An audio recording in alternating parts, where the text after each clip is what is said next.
Glory to God.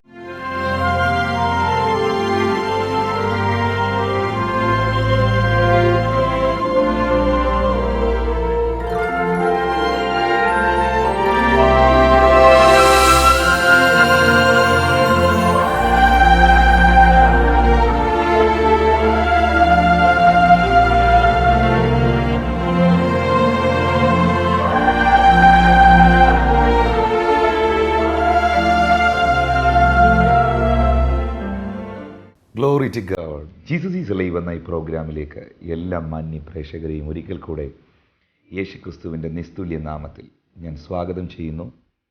വാസ്തവമായും കഴിഞ്ഞ ദിവസത്തെ എല്ലാ മെസ്സേജുകളിലൂടെയും ദൈവത്തിൻ്റെ പ്രവൃത്തി വ്യക്തിപരമായ ജീവിതത്തിൽ അനുഭവിക്കുവാൻ, സൗഖ്യം അനുഭവിക്കുവാൻ അനേക പ്രേക്ഷകർക്ക്, അനേക ദൈവമക്കൾക്ക് സാധ്യമായതോർത്ത് ഞാൻ ദൈവത്തെ സ്തുതിക്കുന്നു. ഞങ്ങൾക്ക് ലഭിക്കുന്ന കത്തുകളിലൂടെ, പ്രയർ ടവറിൽ വരുന്ന ടെലിഫോൺ കോളുകളിലൂടെ അനേക ദൈവമക്കൾ അവർക്ക് ഈ ഒരു പ്രോഗ്രാമിലൂടെ സൗഖ്യം കിട്ടി, ആശ്വാസം കിട്ടി എന്നൊക്കെ അറിയുന്നതിൽ ഞാൻ ദൈവത്തെ സ്തുതിക്കുക. പ്രിയമുള്ളവരെ, കഴിഞ്ഞ 10ഓളം വർഷമായി മാധ്യമങ്ങളിലൂടെ, ടെലിവിഷനിലൂടെ, മീഡിയയിലൂടെ ലോകത്തിൻ്റെ അറ്റത്തോളം യേശുക്രിസ്തുവിൻ്റെ സ്നേഹത്തെ അറിയിക്കുവാനുള്ള കൃപ ദൈവം നൽകുന്നതോർത്ത് ഞാൻ ദൈവത്തെ സ്തുതിക്കുക. എല്ലാ മഹത്വവും ഞാൻ കർത്താവിനെ അർപ്പിക്കുക.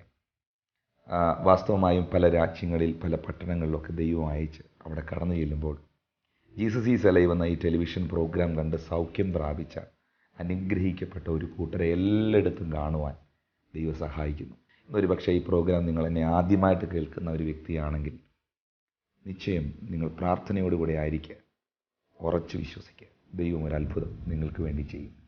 ആരൊക്കെ യേശു ക്രിസ്തുവിൽ വിശ്വസിക്കുന്നവരാരും ഇന്ന് വരെ പരാജയപ്പെട്ടിട്ടില്ല. വിശ്വസിച്ചാൽ നീ ദൈവത്തിൻ്റെ മഹത്വം കാണുമെന്നാണ് കർത്താവിൻ്റെ വചനത്തിൽ എഴുതിയിരിക്കുന്നത്. അപ്പോസ്തലന്മാരെ നോക്കിയാൽ, പ്രവാചകന്മാരെ നോക്കിയാൽ, വിശുദ്ധ ബൈബിൾ പഠിക്കുമ്പോൾ ദൈവത്തിൽ ആശ വെച്ച്, പ്രതീക്ഷിച്ച്, വിശ്വസിച്ച ഓരോ വ്യക്തികളെ എടുത്ത് നോക്കിയാൽ അവരെല്ലാം ജീവിതത്തിൽ വളരെ വലിയ അത്ഭുതങ്ങൾ നടന്നതും അവരിത് ഉപയോഗിച്ചതും നമുക്ക് കാണാൻ കഴിയും. തുടർന്ന് വളരെ പ്രതീക്ഷയോടെ, പ്രാർത്ഥനയോടെ ദൈവവചനം നമുക്ക് കേൾക്കാം. അതിനായി പരിശുദ്ധാത്മ നിങ്ങളെ സഹായിക്കും.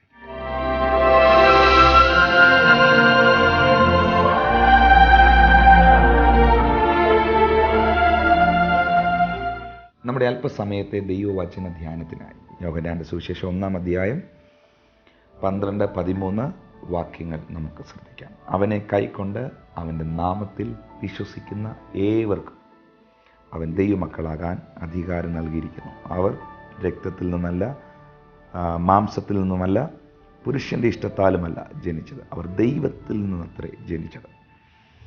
യോഹന്നാന്റെ സുവിശേഷം 1-ാം അധ്യായം 12-13 വാക്യം ബോൺ അഗെയിൻ എന്നുള്ള വിഷയം കഴിഞ്ഞ ഓരോ എപ്പിസോഡുകളിലും നമ്മൾ കേട്ടുകൊണ്ടിരിക്കുന്നു. ന്യൂ ക്രിയേഷൻ, പുതിയ സൃഷ്ടി, ഒരു പുതിയ സൃഷ്ടിക്ക് ജീവിതത്തിലുണ്ടാകുന്ന അനുഗ്രഹങ്ങളെക്കുറിച്ച്, ഒരു പുതിയ സൃഷ്ടിയുടെ ജീവിതത്തെ ദൈവം എത്രത്തോളം മാനിക്കുന്നു എന്ന വിഷയങ്ങളെക്കുറിച്ചൊക്കെ കേൾക്കുവാനുള്ള ഭാഗ്യം കർത്താവ് നമുക്ക് ഒരുക്കി. എന്നാൽ ഇന്ന് നിങ്ങൾ ഈ എപ്പിസോഡ് കാണുമ്പോൾ 13-ാമത്തെ വാക്യം നിങ്ങൾ ശ്രദ്ധിക്കണം. അവിടെ എഴുതിയിരിക്കുന്ന which were born not of blood, not of the will of the flesh, not of the will of man but of God. അവർ ജനിച്ചത് രക്തത്തിൽ നിന്നല്ല, ജഡത്തിൽ നിന്നല്ല, പുരുഷൻ്റെ ഇഷ്ടത്താലുമല്ല, ദൈവത്തിൽ നിന്നത്രേ. ഇതാരെക്കുറിച്ചാണ് പറയുന്നത്? യോഹന്നാന്റെ സുവിശേഷം 1-ാം അധ്യായം 12-ാം വാക്യം ഒന്ന് വായിച്ചിട്ട് 12-13 കൂടെ ചേർത്ത് വായിച്ചേ. അവനെ കൈക്കൊണ്ട് അവൻ്റെ നാമത്തിൽ വിശ്വസിച്ചവർ ആരായി മാറി? യേശുക്രിസ്തുവിൽ വിശ്വസിച്ചവർ ദൈവ മക്കളായി മാറി. അതെ, അവർ ഇവിടെ എഴുതിയിരിക്കുന്നത് not which was, which were. അവർ അവൻ എന്നല്ല, നമ്മൾ പഠിച്ചു വെച്ചിരിക്കുന്ന അവനല്ല, അവർ. ആരാണ് ഈ അവർ? വീണ്ടും ജനനം പ്രാപിച്ചവർ. അവർ ജഡത്തിൻ്റെ ഇഷ്ടത്താലോ ഒരു പുരുഷൻ്റെ ഇഷ്ടത്താലോ എന്നല്ല, അവർ ദൈവത്തിൽ നിന്നത്രേ ജനിച്ചത്. അപ്പം ഞാൻ കഴിഞ്ഞ എപ്പിസോഡിൽ പറഞ്ഞത്, a lion will always give birth to a lion. ഒരു സിംഹം ജനിപ്പിക്കുന്നത് എപ്പോഴും ഒരു സിംഹത്തെ ആയിരിക്കും. ഒരു കരടി ജനിപ്പിക്കുന്നത് എപ്പോഴും ഒരു കരടിയായിരിക്കും. ഒരു നായ ജനിപ്പിക്കുന്നത് എപ്പോഴും നായയായിരിക്കും. ഒരു ഡൈനോസർ ജനിപ്പിക്കുന്നത് മറ്റൊരു ഡൈനോസറിനെ ആയിരിക്കും. അപ്പം ദൈവത്തിൽ നിന്നൊരുത്തൻ ജനിച്ചാൽ അവൻ ആരായി മാറുന്നു? അവൻ ദൈവമകനാണ്. അവൻ ദൈവത്തിൻ്റെ മകനായി മാറുന്നു. അപ്പോൾ right now God is our father. ദൈവം നമ്മുടെ പിതാവാണ്.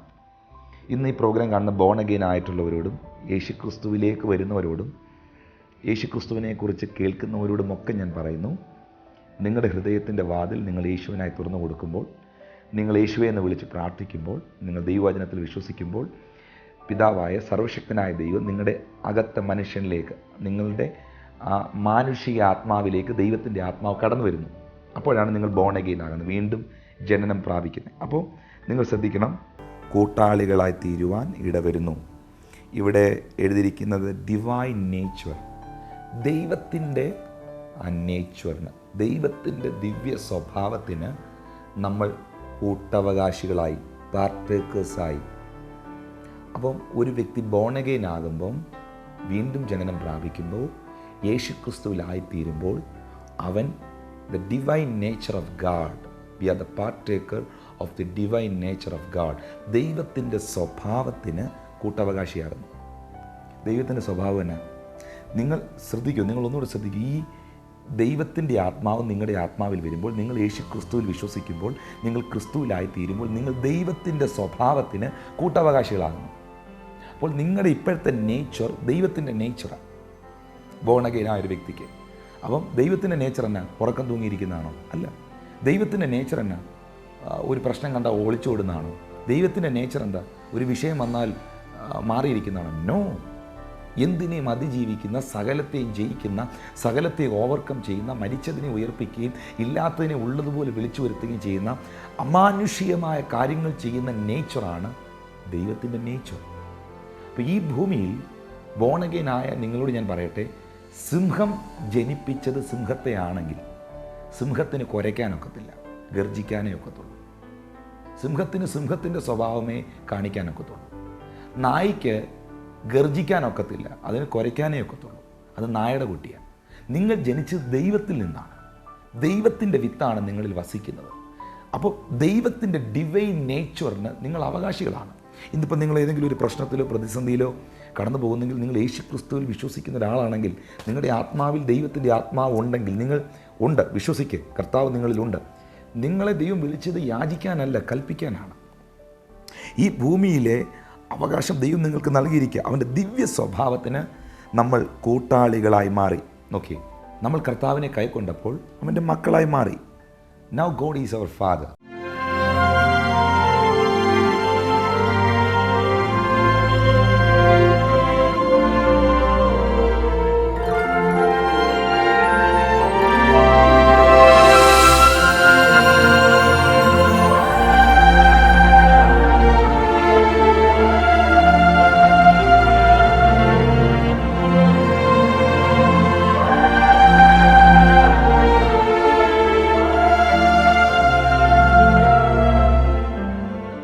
Glory to God. Jesus is alive എന്ന ഈ പ്രോഗ്രാമിലേക്ക് എല്ലാ മാന്യ പ്രേക്ഷകരെയും ഒരിക്കൽ കൂടെ യേശുക്രിസ്തുവിൻ്റെ നിസ്തുല്യ നാമത്തിൽ ഞാൻ സ്വാഗതം ചെയ്യുന്നു. വാസ്തവമായും കഴിഞ്ഞ ദിവസത്തെ എല്ലാ മെസ്സേജുകളിലൂടെയും ദൈവത്തിൻ്റെ പ്രവൃത്തി വ്യക്തിപരമായ ജീവിതത്തിൽ അനുഭവിക്കുവാൻ, സൗഖ്യം അനുഭവിക്കുവാൻ അനേക പ്രേക്ഷകർക്ക്, അനേക ദൈവമക്കൾക്ക് സാധ്യമായതോർത്ത് ഞാൻ ദൈവത്തെ സ്തുതിക്കുന്നു. ഞങ്ങൾക്ക് ലഭിക്കുന്ന കത്തുകളിലൂടെ, പ്രയർ ടവറിൽ വരുന്ന ടെലിഫോൺ കോളുകളിലൂടെ അനേക ദൈവമക്കൾ അവർക്ക് ഈ ഒരു പ്രോഗ്രാമിലൂടെ സൗഖ്യം കിട്ടി, ആശ്വാസം കിട്ടി എന്നൊക്കെ അറിയുന്നതിൽ ഞാൻ ദൈവത്തെ സ്തുതിക്കുക. പ്രിയമുള്ളവരെ, കഴിഞ്ഞ 10ഓളം വർഷമായി മാധ്യമങ്ങളിലൂടെ, ടെലിവിഷനിലൂടെ, മീഡിയയിലൂടെ ലോകത്തിൻ്റെ അറ്റത്തോളം യേശുക്രിസ്തുവിൻ്റെ സ്നേഹത്തെ അറിയിക്കുവാനുള്ള കൃപ ദൈവം നൽകുന്നതോർത്ത് ഞാൻ ദൈവത്തെ സ്തുതിക്കുക. എല്ലാ മഹത്വവും ഞാൻ കർത്താവിനെ അർപ്പിക്കുക. വാസ്തവമായും പല രാജ്യങ്ങളിൽ, പല പട്ടണങ്ങളിലൊക്കെ ദൈവം അയച്ച് അവിടെ കടന്നു ചെല്ലുമ്പോൾ ജീസസ് ഈസ് അലൈവ് എന്ന ഈ ടെലിവിഷൻ പ്രോഗ്രാം കണ്ട് സൗഖ്യം പ്രാപിച്ച, അനുഗ്രഹിക്കപ്പെട്ട ഒരു കൂട്ടരെ എല്ലായിടത്തും കാണുവാൻ ദൈവം സഹായിക്കുന്നു. ഇന്നൊരു പക്ഷേ ഈ പ്രോഗ്രാം നിങ്ങൾ എന്നെ ആദ്യമായിട്ട് കേൾക്കുന്ന ഒരു വ്യക്തിയാണെങ്കിൽ നിശ്ചയം നിങ്ങൾ പ്രാർത്ഥനയോടുകൂടെ ആയിരിക്കുക, ഉറച്ചു വിശ്വസിക്കുക. ദൈവം ഒരു അത്ഭുതം നിങ്ങൾക്ക് വേണ്ടി ചെയ്യും. ആരൊക്കെ യേശു ക്രിസ്തുവിൽ വിശ്വസിക്കുന്നോ, വിശ്വസിക്കുന്നവരാരും ഇന്ന് വരെ പരാജയപ്പെട്ടിട്ടില്ല. വിശ്വസിച്ചാൽ നീ ദൈവത്തിൻ്റെ മഹത്വം കാണുമെന്നാണ് കർത്താവിൻ്റെ വചനത്തിൽ എഴുതിയിരിക്കുന്നത്. അപ്പോസ്തലന്മാരെ നോക്കിയാൽ, പ്രവാചകന്മാരെ നോക്കിയാൽ, വിശുദ്ധ ബൈബിൾ പഠിക്കുമ്പോൾ ദൈവത്തിൽ ആശ വെച്ച്, പ്രതീക്ഷിച്ച്, വിശ്വസിച്ച ഓരോ വ്യക്തികളെ എടുത്ത് നോക്കിയാൽ അവരെല്ലാം ജീവിതത്തിൽ വളരെ വലിയ അത്ഭുതങ്ങൾ നടന്നതും അവരെ ദൈവം ഉപയോഗിച്ചതും നമുക്ക് കാണാൻ കഴിയും. തുടർന്ന് വളരെ പ്രതീക്ഷയോടെ, പ്രാർത്ഥനയോടെ ദൈവവചനം നമുക്ക് കേൾക്കാം. അതിനായി പരിശുദ്ധാത്മ നിങ്ങളെ സഹായിക്കും.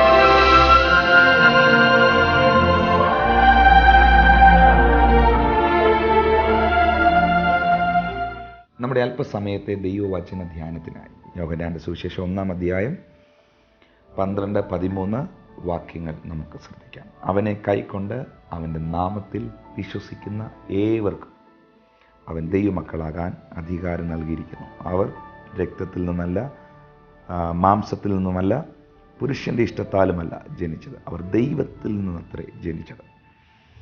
യോഹന്നാന്റെ സുവിശേഷം 1-ാം അധ്യായം 12-13 വാക്യം ബോൺ അഗെയിൻ എന്നുള്ള വിഷയം കഴിഞ്ഞ ഓരോ എപ്പിസോഡുകളിലും നമ്മൾ കേട്ടുകൊണ്ടിരിക്കുന്നു. ന്യൂ ക്രിയേഷൻ, പുതിയ സൃഷ്ടി.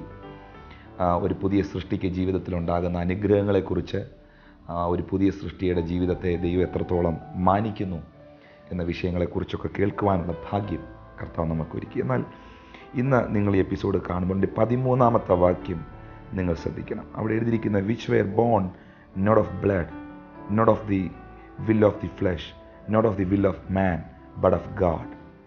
അവർ ജനിച്ചത് രക്തത്തിൽ നിന്നല്ല, ജഡത്തിൽ നിന്നല്ല, പുരുഷൻ്റെ ഇഷ്ടത്താലുമല്ല, ദൈവത്തിൽ നിന്നത്രേ. ഇതാരെക്കുറിച്ചാണ് പറയുന്നത്? യോഹന്നാന്റെ സുവിശേഷം 1-ാം അധ്യായം 12-ാം വാക്യം ഒന്ന് വായിച്ചിട്ട് 12-13 കൂടെ ചേർത്ത് വായിച്ചേ. അവനെ കൈക്കൊണ്ട് അവൻ്റെ നാമത്തിൽ വിശ്വസിച്ചവർ ആരായി മാറി?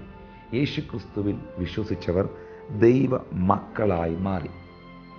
അതെ, അവർ ഇവിടെ എഴുതിയിരിക്കുന്നത് not which was, which were. അവർ അവൻ എന്നല്ല, നമ്മൾ പഠിച്ചു വെച്ചിരിക്കുന്ന അവനല്ല, അവർ. ആരാണ് ഈ അവർ? വീണ്ടും ജനനം പ്രാപിച്ചവർ. അവർ ജഡത്തിൻ്റെ ഇഷ്ടത്താലോ ഒരു പുരുഷൻ്റെ ഇഷ്ടത്താലോ എന്നല്ല, അവർ ദൈവത്തിൽ നിന്നത്രേ ജനിച്ചത്. അപ്പോൾ ഞാൻ കഴിഞ്ഞ എപ്പിസോഡിൽ പറഞ്ഞത് a lion will always give birth to a lion. ഒരു സിംഹം ജനിപ്പിക്കുന്നത് എപ്പോഴും ഒരു സിംഹത്തെ ആയിരിക്കും. ഒരു കരടി ജനിപ്പിക്കുന്നത് എപ്പോഴും ഒരു കരടിയായിരിക്കും. ഒരു നായ ജനിപ്പിക്കുന്നത് എപ്പോഴും ഒരു നായയായിരിക്കും. ഒരു ഡൈനോസർ ജനിപ്പിക്കുന്നത് മറ്റൊരു ഡൈനോസറിനെ ആയിരിക്കും. അപ്പം ദൈവത്തിൽ നിന്നൊരുത്തൻ ജനിച്ചാൽ അവൻ ആരായി മാറുന്നു? അവൻ ദൈവമകനാണ്. അവൻ ദൈവത്തിൻ്റെ മകനായി മാറുന്നു. അപ്പോൾ right now God is our father. ദൈവം നമ്മുടെ പിതാവാണ്. ഇന്ന് ഈ പ്രോഗ്രാം കാണുന്ന ബോൺ അഗെയിൻ ആയിട്ടുള്ളവരോടും യേശുക്രിസ്തുവിലേക്ക് വരുന്നവരോടും യേശുക്രിസ്തുവിനെക്കുറിച്ച് കേൾക്കുന്നവരോടുമൊക്കെ ഞാൻ പറയുന്നു, നിങ്ങളുടെ ഹൃദയത്തിൻ്റെ വാതിൽ നിങ്ങൾ യേശുവിനായി തുറന്നു കൊടുക്കുമ്പോൾ, നിങ്ങൾ യേശുവെ എന്ന് വിളിച്ച് പ്രാർത്ഥിക്കുമ്പോൾ, നിങ്ങൾ ദൈവവചനത്തിൽ വിശ്വസിക്കുമ്പോൾ, പിതാവായ സർവശക്തനായ ദൈവം നിങ്ങളുടെ അകത്തെ മനുഷ്യനിലേക്ക്, നിങ്ങളുടെ മാനുഷിക ആത്മാവിലേക്ക് ദൈവത്തിൻ്റെ ആത്മാവ് കടന്നു വരുന്നു. അപ്പോഴാണ് നിങ്ങൾ ബോൺ അഗെയിൻ ആകുന്നത്, വീണ്ടും ജനനം പ്രാപിക്കുന്നത്. അപ്പോൾ നിങ്ങൾ ശ്രദ്ധിക്കണം, ഈ അടുക്കൽ വരുന്നവനെ ഞാൻ ഒരിക്കലും തള്ളിക്കളയത്തില്ല. ഒരമ്മ തൻ്റെ കുഞ്ഞിനെ മറക്കുമോ? ഒരു സ്ത്രീ താൻ പ്രസവിച്ച കുഞ്ഞിനോട് കരുണ തോന്നാതിരിക്കുമോ? അവൾ മറന്നാലും ഞാൻ നിന്നെ മറക്കത്തില്ല. പ്രിയമുള്ളവരെ, ആര് നിങ്ങളെ ഉപേക്ഷിച്ചാലും, ആര് നിങ്ങളെ മറന്നാലും, നിങ്ങൾ വീണ്ടും ജനിച്ചൊരു ദൈവത്തിലാണോ? ദൈവത്തിൻ്റെ അത്ഭുതകരം നിങ്ങളുടെ കൂടെയുണ്ട്.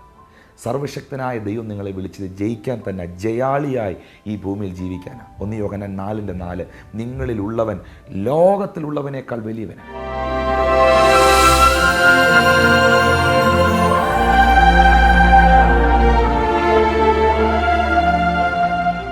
പ്രിയമുള്ളവരെ, ഞാൻ നിങ്ങൾക്ക് വേണ്ടി പ്രാർത്ഥിക്കാൻ പോകുന്നു. നമുക്ക് ചേർന്ന് പ്രാർത്ഥിക്കാം. ഞങ്ങളുടെ സ്വർഗീയ പിതാവേ, ഇന്ന് ഈ പ്രോഗ്രാം കാണുന്ന എല്ലാ മാന്യ പ്രേക്ഷകർക്കായി ഞാൻ അങ്ങ് സ്തുതിക്കുന്നു. യേശുക്രിസ്തുവിൻ്റെ അധികാരമുള്ള നാമത്തിൽ ഇപ്പോൾ തന്നെ ഇവർ സൗഖ്യമാകട്ടെ.